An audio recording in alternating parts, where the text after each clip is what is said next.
Good morning, everybody, and you're very welcome to the United Hebrew Congregation of Newcastle-on-Tyne. That means that this synagogue here is an Orthodox synagogue, and I'm going to explain about a couple of things on the outside of the synagogue, which is part of our heritage. So on the left-hand side here, we've got when the stone was laid, which was the 22nd of Elul 5745. The Jewish calendar is different. It's a lunar calendar. And very interestingly here, we've got the what's called the entablature of the oldest synagogue in Newcastle, which was opened in 1838. So that tells you that the Jewish community goes back quite a long way in Newcastle. So this is the community hall where we have all sorts of meetings, parties, events, and we can create it into all sorts of things. We've got a very imaginative rabbi and his wife. The very first thing that I show people when they come into the synagogue is this box. It's called a mezuzah, which actually means a doorpost. It's not empty. Inside here is a piece of scroll with a prayer from the Torah. So in a way, it's a mini Torah. And you will find that on the outside of Jewish religious buildings and in our homes. So I have one on all the doorposts in my house, except the bathroom and toilet, because you don't live in there. Tradition, not law, because there is a distinction, is that you touch it as you go in and you touch it as you go out. So you're connecting with God.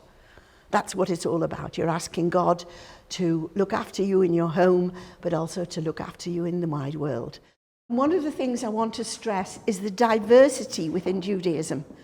It's a bit dated now, but I'm sure you will recognize some of the people in there, and that we're not all the same. And we're not necessarily Orthodox Jews. The layout of the synagogue is of an Orthodox synagogue. The ladies, in fact, would be sitting upstairs and the men downstairs, because the men lead the service. The men have much more of an obligation to pray because they tended to be outside, in the outside world. We are supposed to be born more spiritually than the men. It's intrinsic in us.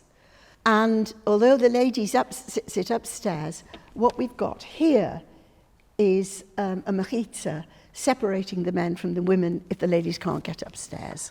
We don't have a lot of hierarchy in the synagogue anymore. That's gone. And so, again, that sense of we're all equal in God's eyes. And then we've got the bimah, the platform, raised up, looking slightly different at the moment because of the COVID regulations, but actually it doesn't impinge too much. Rabbi Aaron stands up there to read from the Torah, but it's not just him. There will be 7 men called up to read a prayer. And then possibly, if there's a special occasion, there are 2 sets to the prayer. There's the portion of the law which comes from the Torah, and then there's a piece from the writings, which is usually thematically linked. In order for a service to begin, we have to have 10 men. Minyan is 10 men. The Torah scrolls, because they are our most precious item, are dressed in the very best of materials. So velvet covering, silver shield, and the things on the top are called rimonim, crowns. So again, the idea of the kingship of God. And the yad's around the back. Okay, the pointer, the yad. As I said before, they don't touch the scroll with their bare hands because your fingers might not be clean, and they are holy words. The focal point of the synagogue is the ark, the Aron HaKodesh in Hebrew. The curtain reminds us of the box where the 10 Commandments were kept. Now, we're coming up to Jewish New Year, Rosh Hashanah. The curtain will be changed. It will be white. The covers on the Torah scrolls will be changed. They will be white because it's a time of renewing your confidence in God, your relationship with God, and it's a time of forgiveness. Above that, you've got the everlasting light, again, a reminder of God's presence. And candles are very important to us. Obviously, that's electric, because we can't keep candles lit for health and safety reasons. And then above that, we've got, in Hebrew, a reminder, Da lifnei mi ato omed, remember where you are. And then above that, we've got the Jewish symbol of the Star of David and the Hebrew letter H for Hashem. Hi, my name is Rabbi Aaron Lipsey. I'm the rabbi of the Jewish community here in Newcastle. I see my role as being supportive, being alongside, rather than leading. I sit over here, and as I'm sat in my seat, so I'm looking out at the community, at the congregation. And that's a particular style of synagogue setup. The synagogues that I grew up in, the rabbi would be sitting this way, at the front, but facing away from the community. And Chief Rabbi Mervis talks about this. And he says that there are those communities where the rabbi is at the front with his back to everyone because he's leading. And he's saying, follow me. There are other communities, as ours, English communities particularly, where the rabbi is sat at the front facing the community and saying, come to me. And that's, I think, my problem. I grew up in a follow me environment, looking up to spiritual giants and rabbis and leaders and following in their path. And now I'm in a role where I'm meant to be encouraging people towards me. I'm much more comfortable, actually, putting an arm around and pulling everyone along together. There's an old song, don't walk in front of me, I may not follow, don't walk behind me, I may not lead. Just walk beside me and be my friend, and together we'll walk in the way of God. It doesn't quite scan in English, but it works in the song. And that really is my sense of leadership. I feel that it's about encouraging others, being alongside others and helping them in their journey, because no one can follow my journey. That's my personal, unique way in life. But others have their own personal and unique ways in life. And if I can assist them in that, then I suppose for me that's what my spiritual leadership comes to.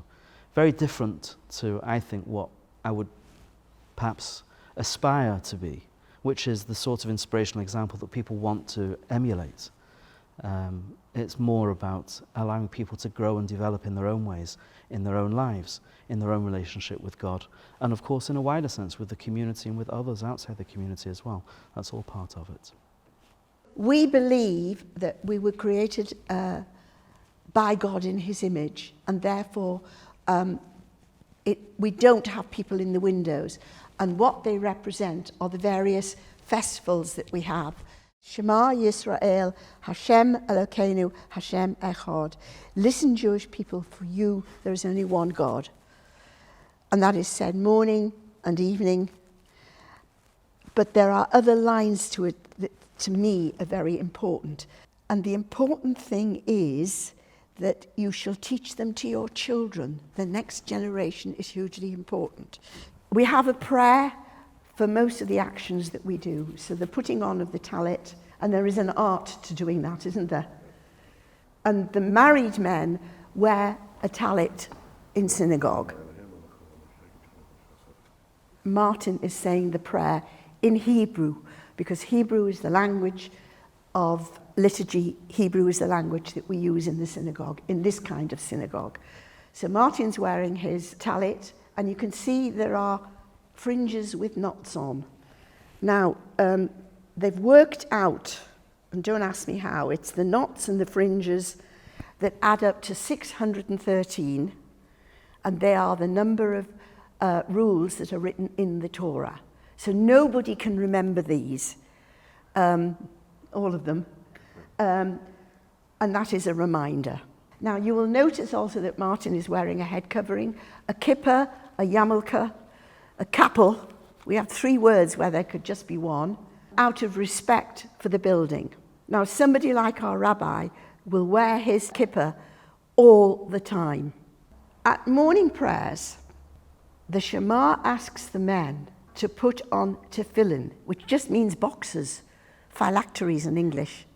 But those boxes are very special. And there's a particular way of putting them on.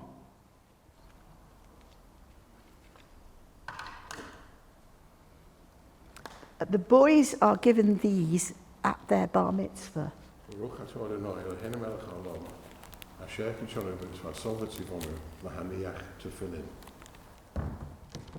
One goes round the head and the other one goes round the left arm. Why specifically those things? The head, what's inside your head? Your brain. So only in the morning, only during the week, not on Shabbat. The men will lay tefillin at the morning service. They are having quiet time reflection with God before they face the big wide world. And then it's the left side leading to the heart. So showing the love that you have for God. So that's what, again, that's the symbolic article is. You see, you have the care with which he puts it on. It's not higgledy-piggledy.